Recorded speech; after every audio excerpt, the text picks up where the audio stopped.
Black screen, Joelle?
I woke up yesterday morning and my daughter was...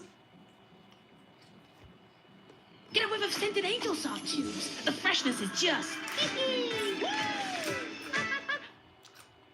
What's up, My name is Texas? Chris and I'm 12. Cody 12. Something that makes me feel brave is the fact that I like to overcome my fears even though it's scary. People show that they... I woke up yesterday morning and my daughter was here. The door I'm was good. cracked. I went outside. I went to go around the whole place. I went twice. I did not see her. I called 911.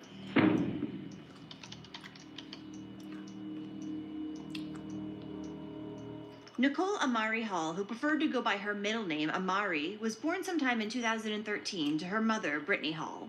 She had 2 younger siblings, 1 brother and 1 sister.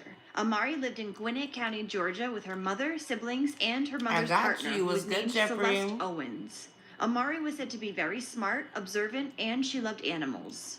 On the morning of Sunday, November 21st, 2021, around 9 a.m., the Gwinnett County Police received a phone call from Amari's mother, Everyone's Brittany Wingstop for Hall. a She told minute. police that she had not seen her 8-year-old daughter since the night before.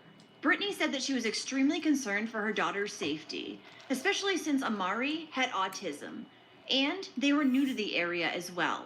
The family was currently living at the Hometown Studios Hotel on Jimmy Carter Boulevard in Norcross, Georgia, and they had been for about 2 to 3 months prior to Amari's disappearance. The 27-year-old mother told authorities that Amari had been in the hotel room when she had fallen asleep the night before.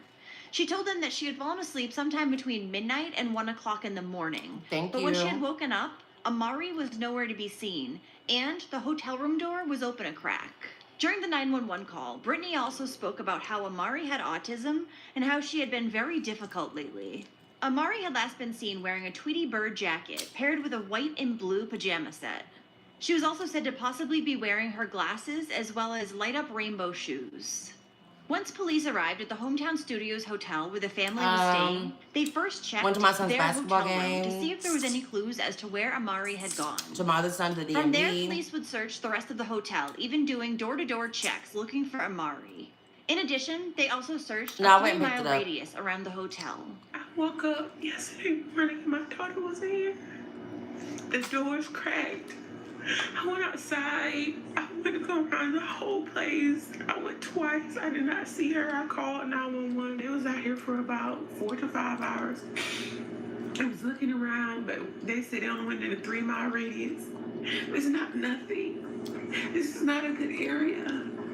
It's a lot of trafficking going on. Who's this?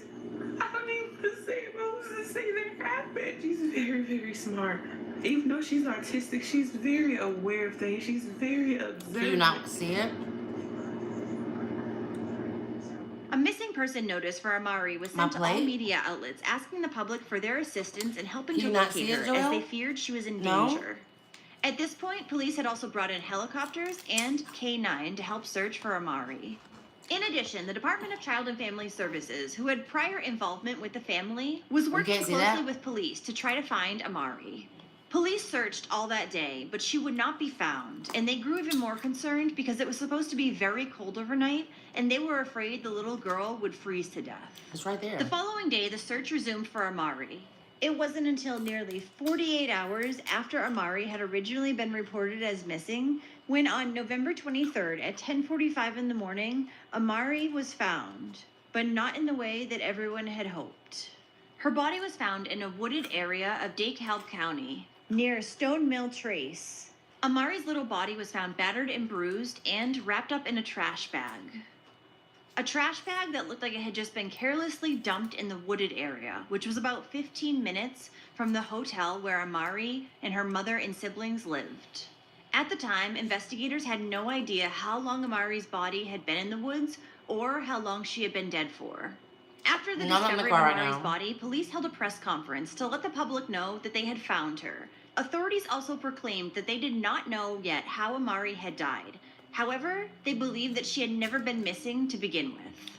Very early on in the investigation, police had been suspicious of Brittany and Celeste.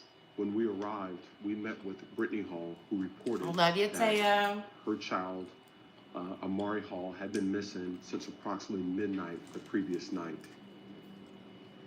We immediately conducted a large-scale operation in which we... the basketball game, no. This included calling in all resources. I knew there was a miscommunication. I didn't stream the basketball game. We conducted an extensive search, and there was no sign of Amari. Additionally, we believe that Amari, at this point, was not necessarily missing because there was no indication that she was truly a missing child. We compared statements that we had gotten from Brittany Hall and her partner, Celeste Owen.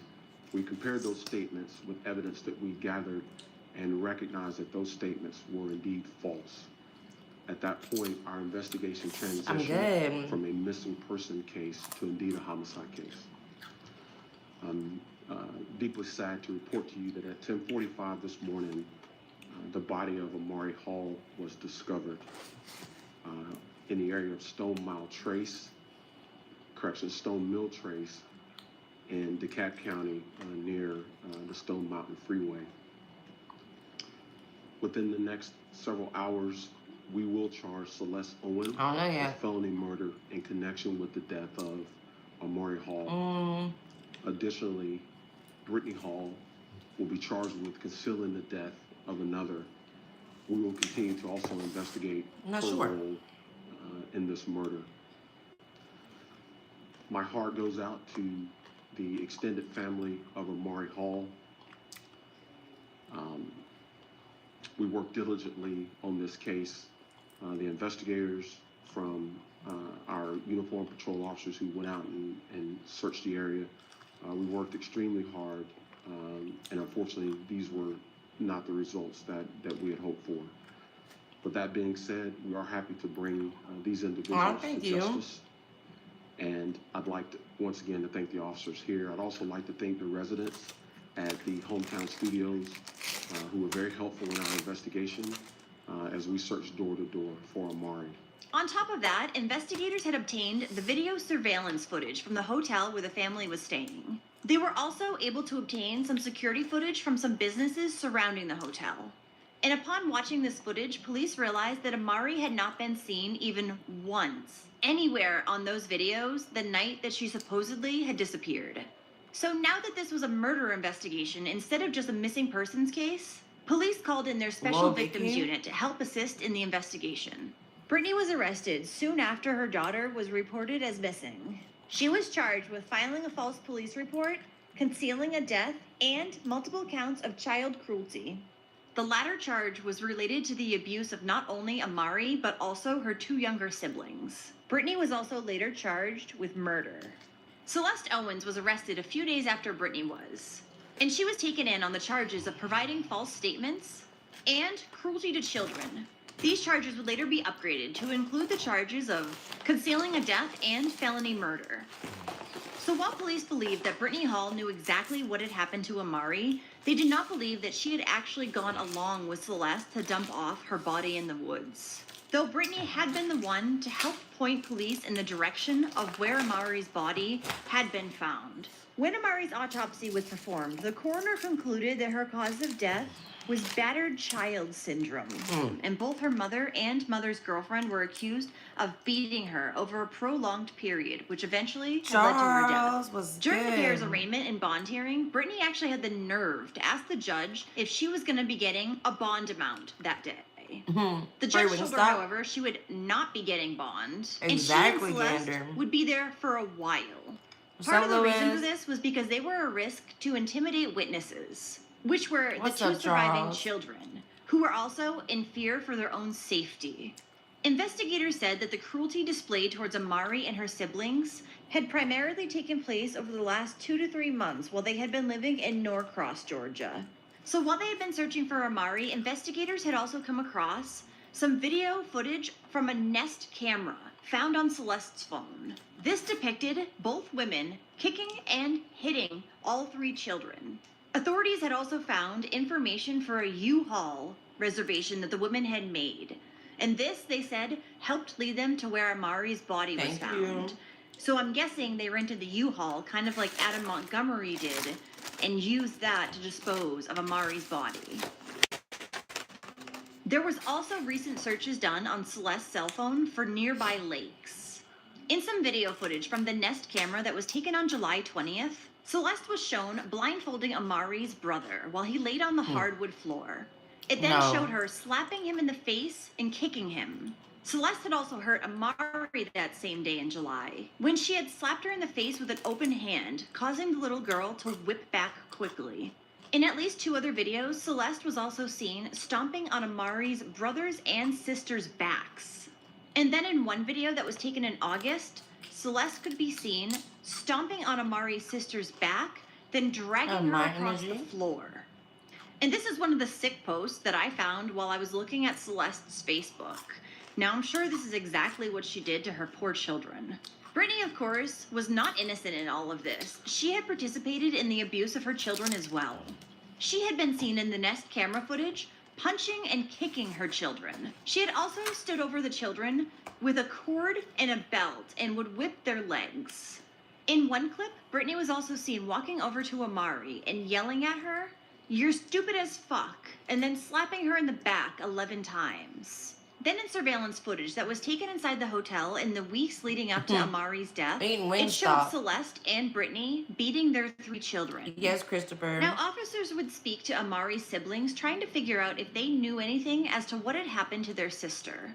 One sibling would tell the investigators that Amari had gone to the Bad Kids Hospital and that she died last morning when my mommy went to get weed. Both of Amari's siblings, her 6-year-old sister and 5-year-old brother, had been taken into DCF custody, though shortly after that, they were allowed to live with Brittany's mother, or their grandmother. So as I had said, the Department of Family and Child Services had a history with Brittany and her children.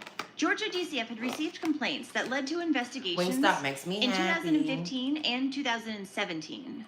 Both of these investigations, however, would come back as unsubstantiated. DCF also received a phone call in early 2021. However, there was no allegations of abuse or neglect. So based on these records, DCF had no reason to believe the children were in imminent danger. Brittany had previously told child service investigators that she was struggling with Amari's behavior, and she had called 3 adoption agencies to try to get her daughter off of her hands. However, she ended up deciding to not go through with it. And following her arrest, Brittany also told DCF investigators that she would do anything to get her children back. Investigators found out that Brittany had punched and kicked Amari in the head several times on November 19th. Celeste was also the one believed to have wrapped Amari's body up in a trash bag and then disposed of her in the woods. A grand jury indicted Brittany and Celeste on 17 counts in early 2022. This included malice murder, felony murder, several counts of cruelty to children, concealing the death of another, and 2 counts of making false statements. At the time of her arrest, Brittany had actually been on probation as well. This was for a felony assault charge as well as a felony theft charge. And she thought she was going to get bond. Katie Fitch is Amari's step-grandmother, and she could not believe what had happened to the little girl. I spoke to one of Amari's relatives this afternoon, and she said that when she turned on the news, she was completely shocked. I said, no. She's not dead. But I was wrong. That was just wishful thinking. When she was missing, he was crying. When he found out she was dead, he was crying. His heart broke. Fitch says her son is Brittany's stepdad. It hurt. I don't know what happened, why her life had to end like this. And she was just sweet. And if Brittany's mom had known about it, this would have never happened. Because she loved those children. Both women are still being held without bond, and as of right now, there is no trial date set. The Gwinnett Police Crime Scene Unit also collected donations among their employees and would end up raising more than $3,500 in 1 week. This money was then used to buy toys, clothes, school supplies, and more for Amari's siblings. Well, thank you for listening to all of Amari's story today. While we don't know a whole bunch of details about how Amari died yet, this is a case that I would like to follow up on and give any updates that I hear of. As sad as it is that Brittany wanted to give her daughter up for adoption, it probably would have been better if she had, because maybe Amari would still be alive. And hurting a child is bad enough, but hurting a child with a disability is the lowest of low.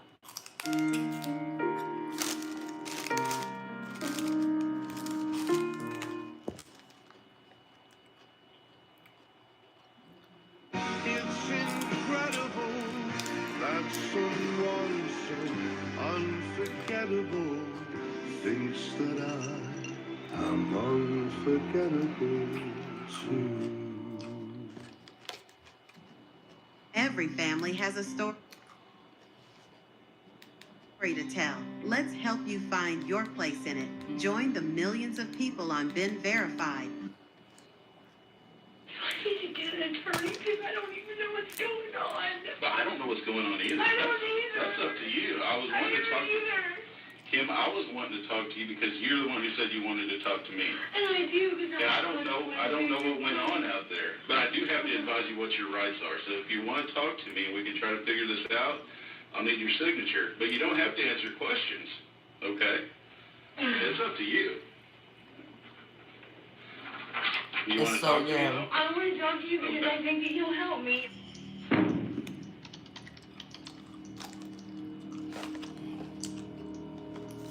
Austin Anderson was born July 28, 2007, to Robert Anderson and Kimberly Lightwine.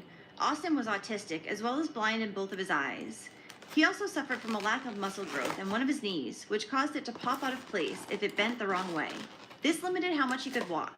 In addition, Austin wasn't able to feed himself, use the bathroom on his own, give himself medication, or hold a complete conversation. According to Austin's father, he had the cognitive abilities of a 4th or 5th grader, so he was completely dependent on his parents. Austin was described as a sweet boy who was very loved. He also really liked listening to rap music, especially Eminem and Nelly. Austin also loved Hot Wheels, anything to do with water, and playing on his lap piano. He also very much enjoyed the sound of the vacuum cleaner.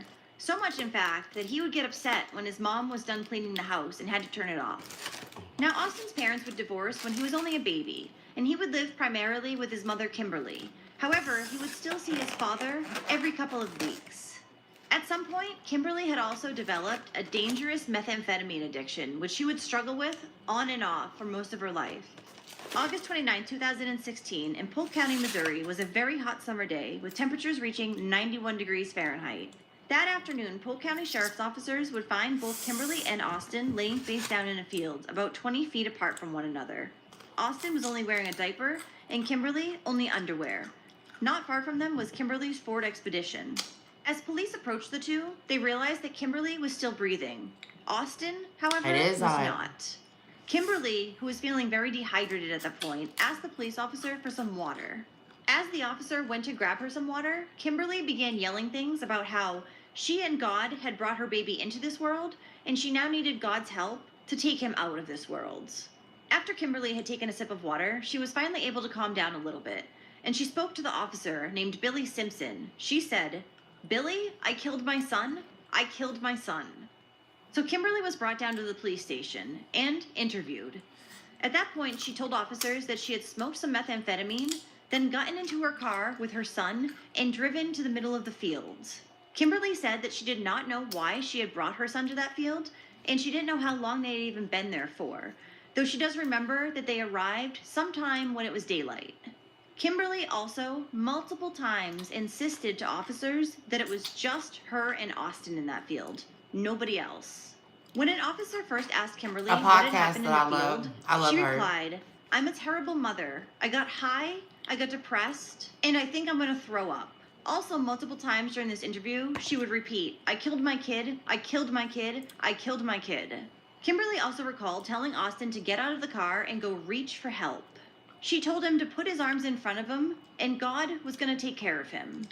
Even though Austin had a hard time walking, he still kept going back to his mom that day in the field, saying, "Mom, Mom," because he was hot, hungry, dehydrated, and probably in pain from not having his medication, and all he wanted was his mommy.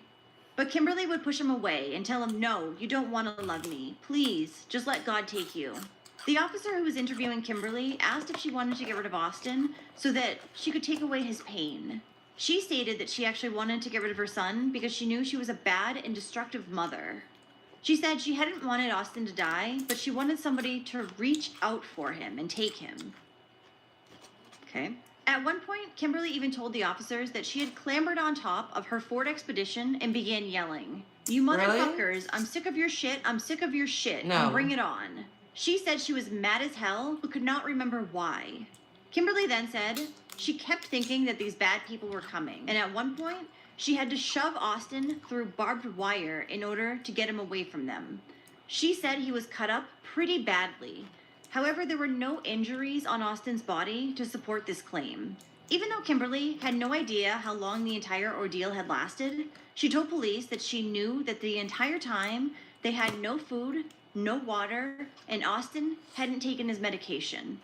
During those hot days out in the sun, as Austin was dying, he cried out for Kimberly, saying, "I want to go home, Mommy, I want to go home." But she just kept ignoring him and said she needed to block it out. Austin had a hard time walking, but he kept coming back to his mother, saying, "Mom, Mom." He was hot, thirsty, not feeling good, and all he wanted was his mommy.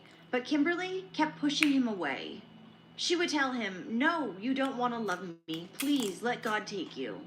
She then made the statement of, "This is a crazy and fucked up world I choose to live in, and I killed my kid." She continued on, "It's my fault, and you should charge me for murder in my son's death right now. I'm not kidding. That kid would not be dead right now if it wasn't for me." The odd thing was, Kimberly had a broken leg as well as a broken jaw. Put it on this chair. Yeah, it's Oh. numb. All right. I don't know. Can you lift it up? Who tribe? There. Ready? Oh, yes, I got it. You got it. You got it. Got it? Yeah. All right. There you go. Is that better? Oh, look at it. Okay. Oh, Are you okay? Do you need a second? ow, it hurts. Don't you really look at it. It hurts. All right. Don't fix it. What do you want me to do? Is that better? I don't know, but it hurts. You want me to put it back down? Yeah. Ready? I be cooking dinner every day. Right there. You need a second? Okay.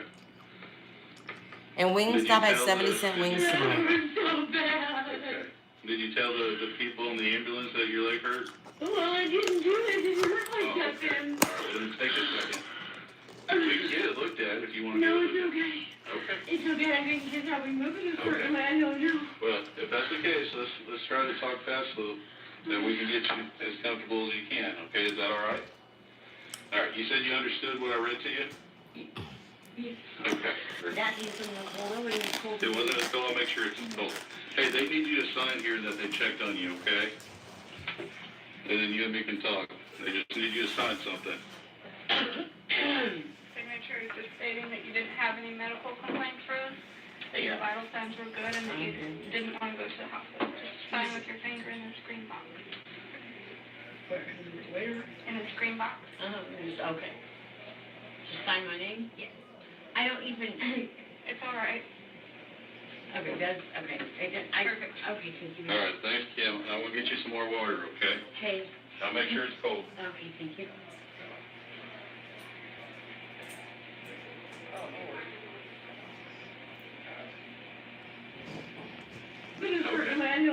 Well, if that's the case, let's try to talk fast so that we can get you as comfortable as you can.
Before Kimberly and Austin had been found in the field, Kimberly was in that area asking for directions.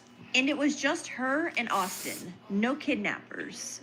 When Austin's father spoke with police, he told them that Kimberly had a very bad and violent temper.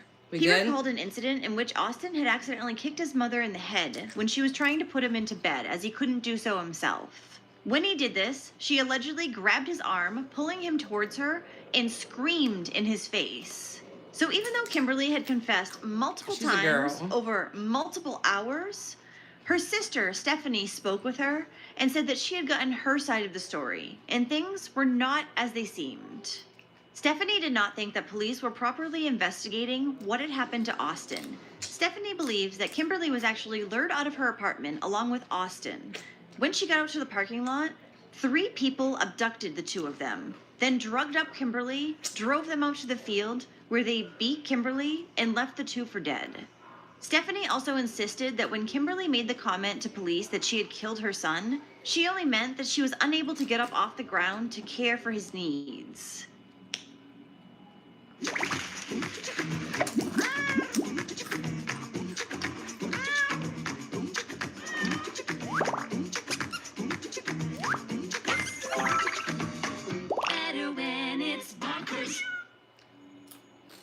Bills never wait for the right moment. They show up when life is already full. Before payday, or when you're juggling many things. With Defer It, you can upload a bill, they'll pay it up front, and you pay it back in 4 smaller interest-free payments. It's that easy. They can also help lower your bill costs and help build your credit history. I don't know about that. Stephanie also said that anybody who knew her sister knew she would not hurt Austin because she loved him very much. Stephanie knew that Kimberly had a history of drug use. She said she wasn't sure if the abduction had anything to do with that or not. Though she did say Kimberly knew the people who abducted her, but she was unsure of their motivation. And another one of Kimberly's sisters said that she had been raped during the incident because afterwards she was swollen, bruised, and damaged down there.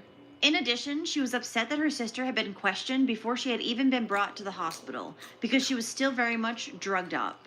She said some of Kimberly's statements were not even making any sense, and 2 days later, Kimberly was still unable to form full sentences. In addition, Kimberly's sister said her leg wasn't just broken, but it was severely broken. And her head and hair had appeared to have been dragged. Sister of the woman accused of murdering her special needs son says that woman is a victim. Some of the decisions she made in life were not correct. I agree with that. But she would never intentionally hurt her son. She loved him more than life itself. Sloga is reading this court document for the first time. Some lady who got on meth and killed her stuff son. that she wasn't in her right mind. This document says Lightwine repeatedly said, "I killed my baby." I think it's horrible. It's untrue. This probable cause statement says that Lightwine threw her son over the barbed wire fence to get away from the bad people. Austin didn't have a mark on him. Didn't have a mark on him. You throw somebody through a barbed wire fence, they're going to have marks all over them, cuts, scrapes. Sloga believes her sister was so high on drugs, I don't like she was your fries. hallucinating. She had a crushed leg. She's not going to be able to throw anything over, back and forth over a fence. But she does believe her sister had been raped, possibly by drug dealers. They're sick people. Very sick people. This is what was on her leg. She had ink pen writing all over her leg. A lot of it we couldn't make out.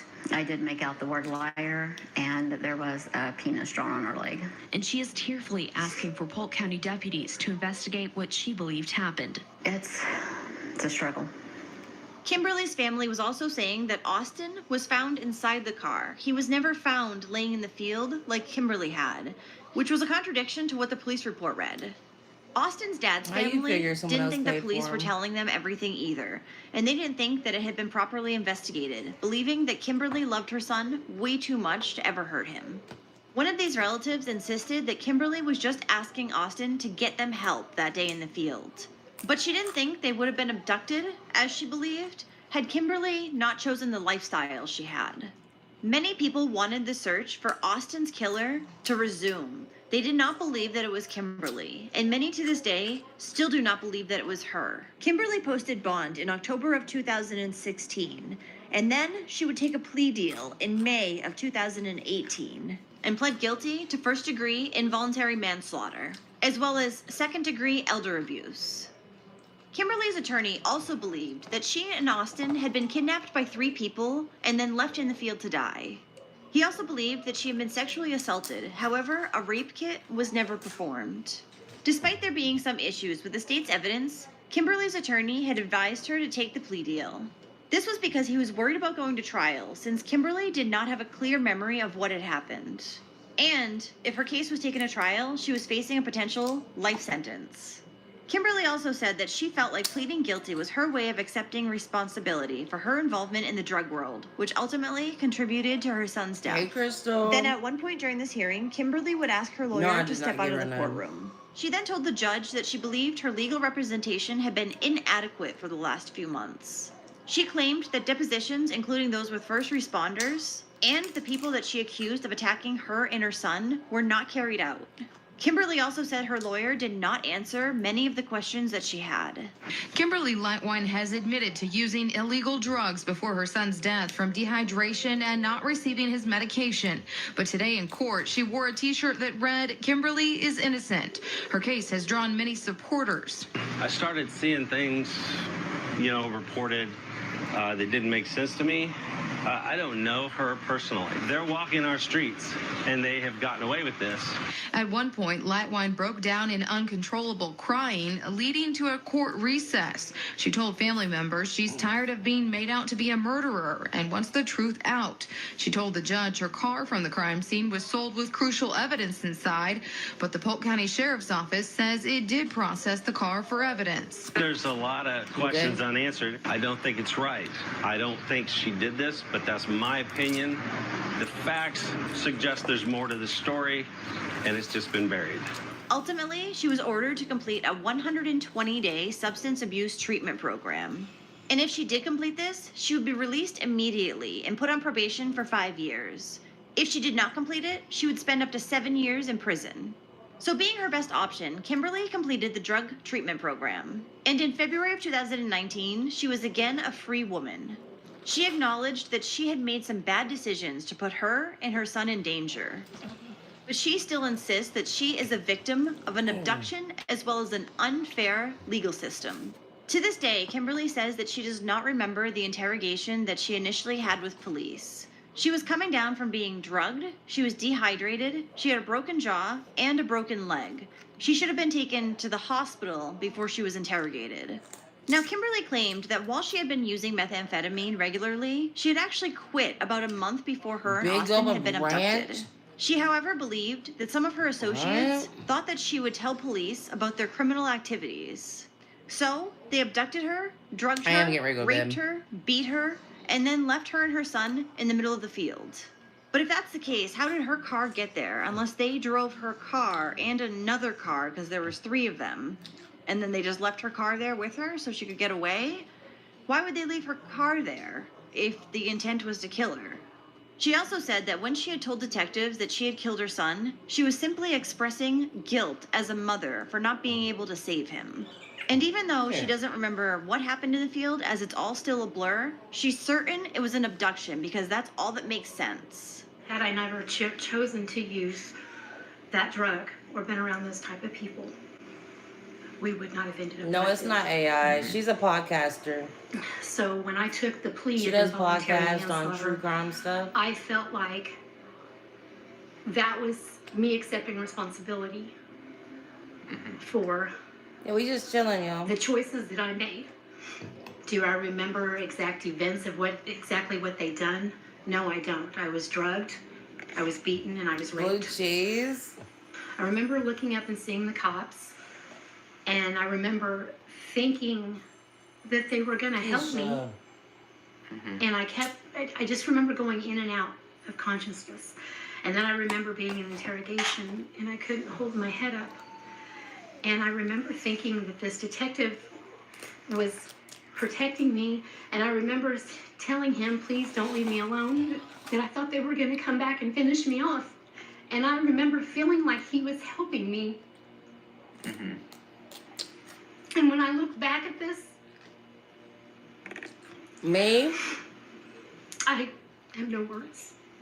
When I said, oh my gosh, my son's dead, I killed him, it's my fault. Any mother that has made any kind of choice or that could not save her child or protect her child from any kind of evil is going to feel responsible. And Wingstop has the best where that was coming from, and I want to make that clear. She also said the treatment program has helped her a lot, and she can now better cope with things. While Austin did not walk much and required her constant attention, Kimberly said that was just normal for her, and that's why it hurt so much when people who were following the story assumed that she had just snapped under the daily pressure of having to take care of her disabled son. What'd you get, Crystal? But she said that she never thought of Austin as a burden. Austin Anderson's funeral was held on September 7, 2016, at Fawn Funeral Home in Cassville, Missouri. Austin was then buried at the Mount Pleasant Cemetery in Butterfield, Missouri. Well, thank you for listening to all of Austin's story today. The way Austin died is horrible. Not only was he dehydrated and not getting his necessary medication, causing his system to shut down, but his mother, who he loved more than anything in this world, as she said herself, was pushing him away and ignoring his pleas as he died. It is so incredibly sad, and keep in mind, he was also blind, so it makes it even crueler. But my other question is, if it indeed was Kimberly who killed Austin, how did she get those words scratched on her skin in places that she couldn't reach? To lay down and eat. And did she break her own leg if she was the one that did it? It doesn't really make sense. What do you think? Yeah, I'm definitely tired. In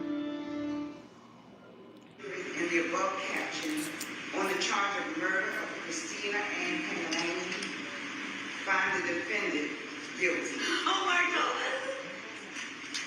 Oh my God!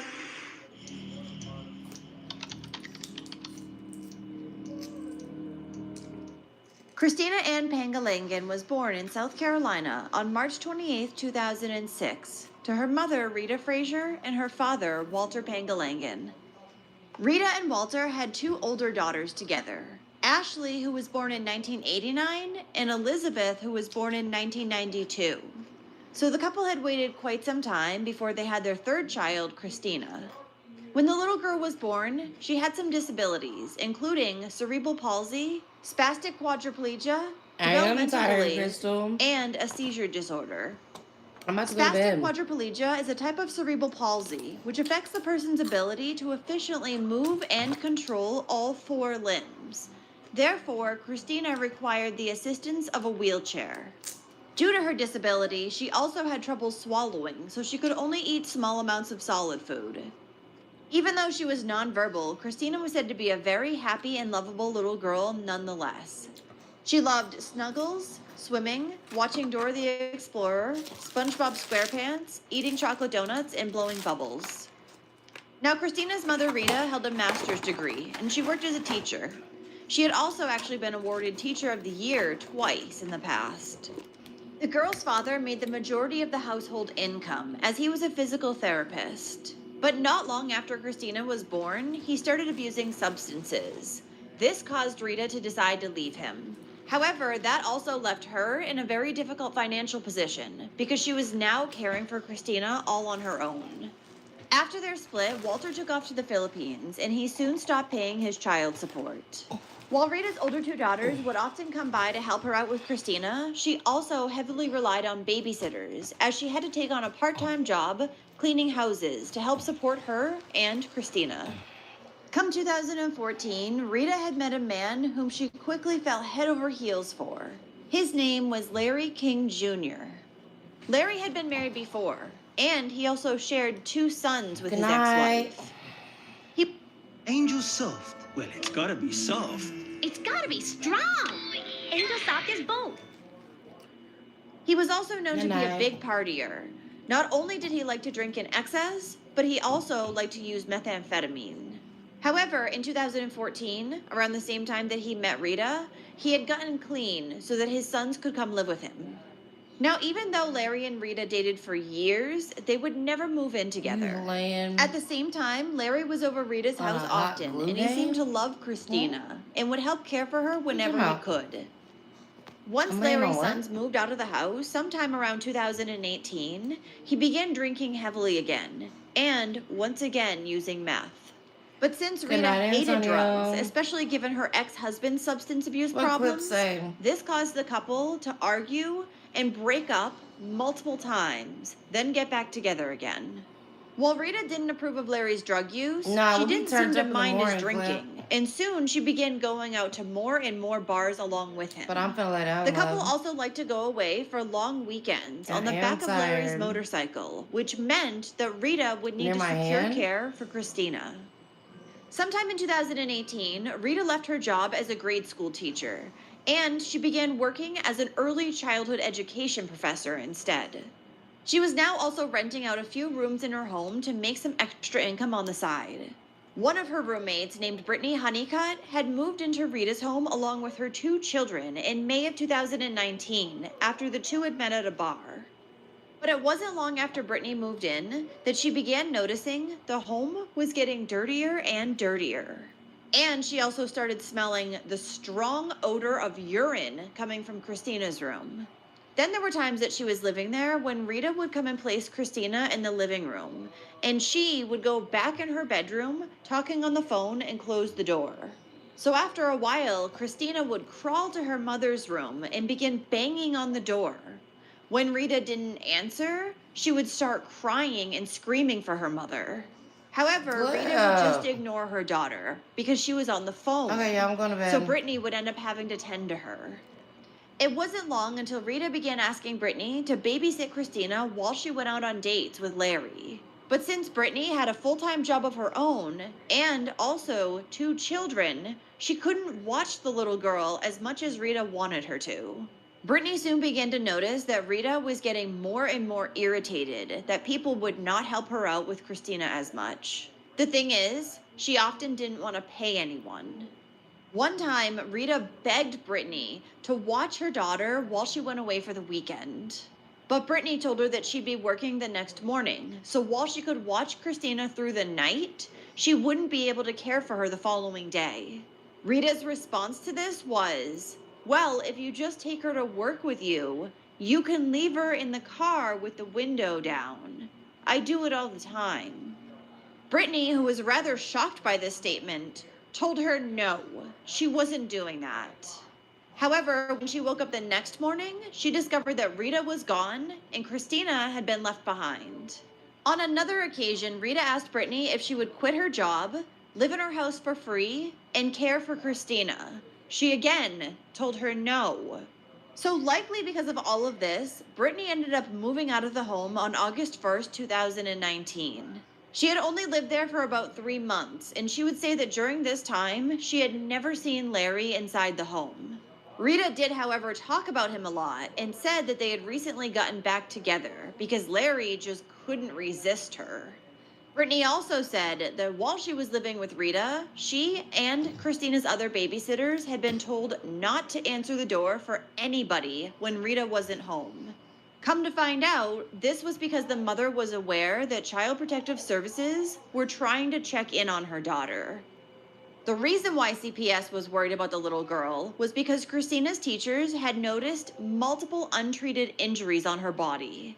In fact, there had been 4 calls made to the agency in the past 4 years. One of these calls came after Christina arrived at school with some bad burn blisters on her body that hadn't been treated. The teacher who noticed these injuries told Rita that Christina needed to get checked out, and the mother agreed. But then the little girl had returned the very next day with the exact same injuries, and now they were oozing. When the school subsequently called CPS, Rita told Christina's teacher that next time her daughter was hurt, she would just keep her home.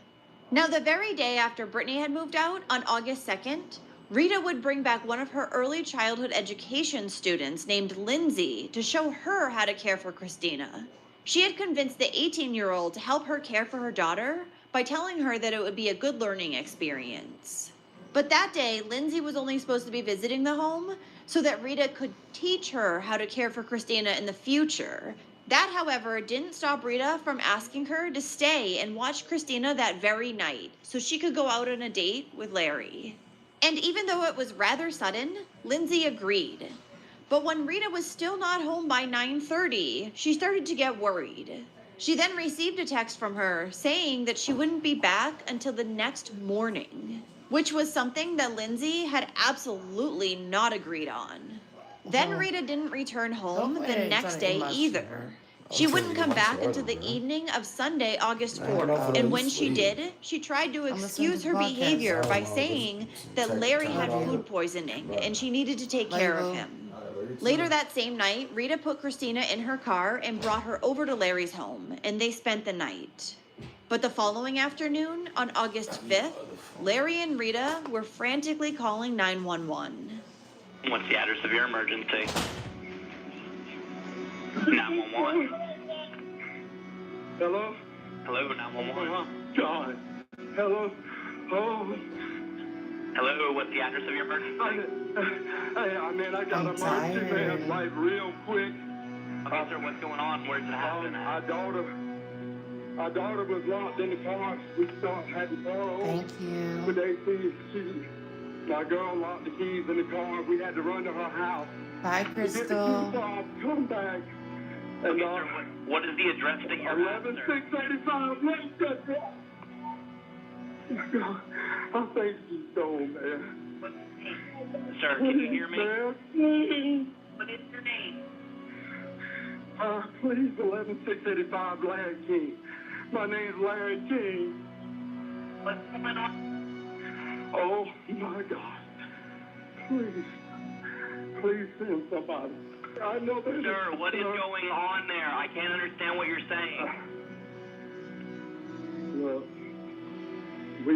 she got ready to leave, Arlie. My girlfriend, she put her daughter in the car, man. It's probably been a couple hours ago, but had the AC running and all. We were talking. She went to get in. The damn door was locked out. we went to Walterboro to her house. Okay, And so she's locked in the vehicle, sir? Look, we went and got the extra key fob. Got back, we couldn't find a key entry. Okay, sir, is she stuck in the vehicle still? Look, man, we got out. She's gone, man. She's gone. I need Okay, you got her out of the vehicle. Is she breathing? Yes, she's gone. I'm sorry, Rita. I'm so sorry. Sir, how old is she?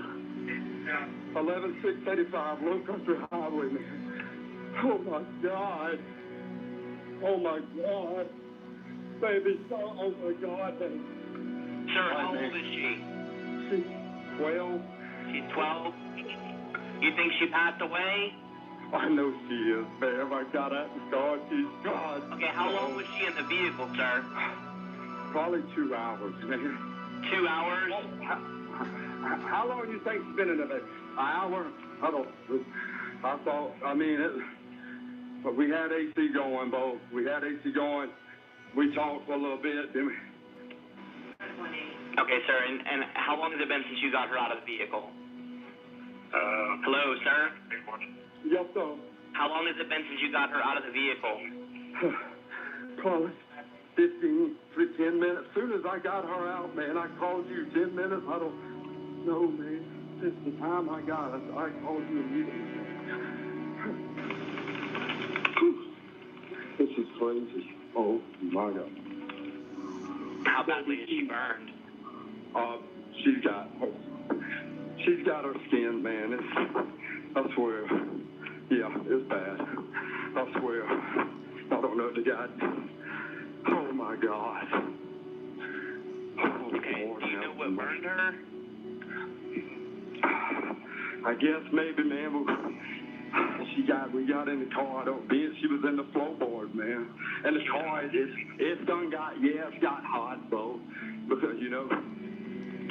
Okay, you said the vehicle was running whenever you put her in there, though? Yeah, man, it was running. With AC wide open. As first responders arrived on the scene, they found 13-year-old Christina lying face down on the ground next to her mother's car.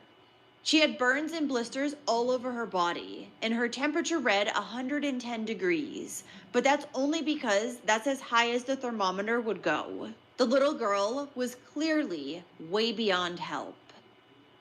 Paramedics noticed that while Larry was outside, Rita had gone back inside the home. Upon speaking with her, she would say that she had only left her daughter in the car for a few minutes, and the vehicle as well as the air conditioning had both been turned on. Larry insisted the same. Police, however, discovered that while the car was on and the AC was blowing, it appeared to have just been turned on minutes prior. It seemed the couple had forgotten, though, that there were cameras on the property that had caught what really happened to Christina that day. The footage showed that shortly after 11 that morning, Larry brought Christina out to the car. He opens the back door and roughly puts her in the back seat. It's clear that no one started the vehicle. Then Rita and Larry are seen arguing outside for close to a half hour.